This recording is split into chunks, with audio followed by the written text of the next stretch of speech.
Last 2-3 দিন যাবৎ আমি কোনো ভিডিওই দিতে পারিনি, তার কারণ তোমরা আমার গলা শুনেই বুঝতে পারছো। প্রচণ্ড শরীর খারাপ ছিল, যেটা এখন ঘরে ঘরে হচ্ছে ভাইরাল ফিভার। আমি আর পেখম পুরো কুপোকাত এই ভাইরাল ফিভারে।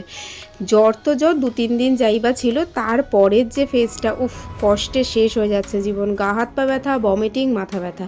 তো এইদিকে তো রথের মেলাও প্রায় শেষের পথে, আর তার মধ্যে চলছে পেখমের এক্সাম, তো সব ঘেটে একদম তো পেখম এই জ্বরের মধ্যেই এক্সামটা শুধুমাত্র স্কুলে দিতে যাচ্ছিল, ক্লাস করতো না, পরীক্ষা দিয়ে চলে আসতো। তো এই স্কুলে যখন যাচ্ছে, বন্ধুদের কাছে শুনছে সে রথের মেলায় গেছে, হ্যানা হয়েছে ত্যানা হয়েছে, তো তার মনটা খুব খারাপ।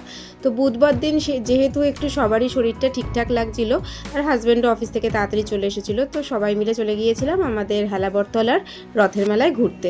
গিয়ে তো প্রথমেই রথে বিরাজমান প্রভুর দর্শন সেরে নিলাম, তারপরে প্রণাম সেরে একটু মেলায় ঘুরছিলাম। ঘুরতে ঘুরতে যা দেখলাম, প্রচণ্ড ভিড়, আর তার মধ্যে না টিপ টিপ করে বৃষ্টিও হচ্ছিল। তবে কিছুক্ষণের মধ্যে সেটা থেমেও গেছিলো। আর ঢোকার পরে দেখছিলাম পাঁপড় ভাজা, জিলেপি, তারপরে বাদাম ভাজা, বিভিন্ন সব কিছুর দোকান। আর রথের মেলায় না জিলাপি, পাঁপড় ভাজা এগুলো আমাদের খাওয়া মোটামুটি কমপ্লিট। বাবা একদিন অনেক জিলাপি নিয়েছিল, মন ভরে খেয়ে নিয়েছি। আর একদিন হাজব্যান্ড পাঁপড় জিলাপি দুটোই নিয়ে এসেছিলো।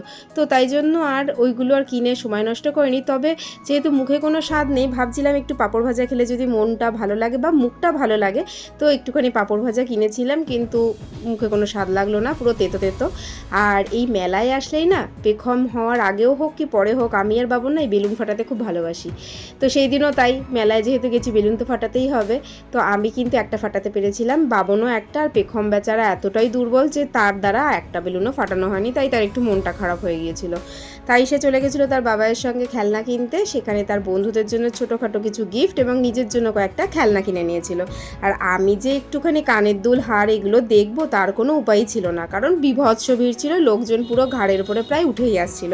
আর শরীরটা যেহেতু একদমই দুর্বল, প্রচণ্ড ঘামছিলাম, এবং শরীরটা না ভালোই লাগছিল না যে ওখানে দাঁড়িয়ে ধৈর্য নিয়ে মানে ভিড় ঠেলে সব কিছু করি। তো একটা কর্নারে দাঁড়িয়ে তাই একটু পাঁপড় ভাজা খাচ্ছিলাম, তারপর সোজা চলে গেছিলাম একটু ফুচকা খেতে। পাঁপড় যেহেতু ফেল করে গেল, ভাবলাম একটু ফুচকা খেলে যদি মুখটা ভালো লাগে। তো ঠান্ডা যেহেতু লেগেছে, গলা ব্যথা রয়েছে, তো বেশি তো টক জল খেতে পারিনি, তো ওই দুটো ফুচকা আমি, দুটো বাবন, দুটো পেখম এই খেয়েছিলাম। তারপরে সামনেই না একটা দোকানে রোল ভাজছিল, রোলের গন্ধটা হেভি লাগছিল, ভাবছিলাম রোলটা যদি মুখে ভালো লাগে। তো তাই একটু গরম গরম মোমো আর রোল অর্ডার দিয়ে দিয়েছিলাম। মোমো রোল দুটোই ফেল করে গেল, সবই বাবনকে মানে ঠেসে ঠুসে খেতে হয়েছিল যাকে বলে, কারণ আমাদের মুখে সব তেতো লাগছিল। আর বাড়ি চলে আসলাম তারপরে। আর এই খেলনাটা না পেখম মেলা থেকে কিনেছিল, বেশ ইউনিক, আমার দারুণ লাগছিল। তো বাড়িতে এসে ও সেটাই ট্রাই করছিল, আর সব বন্ধুদের গিফটগুলো গুছিয়ে নিচ্ছিল নেক্সট ডে স্কুলে গিয়ে সবাইকে দেবে বলে।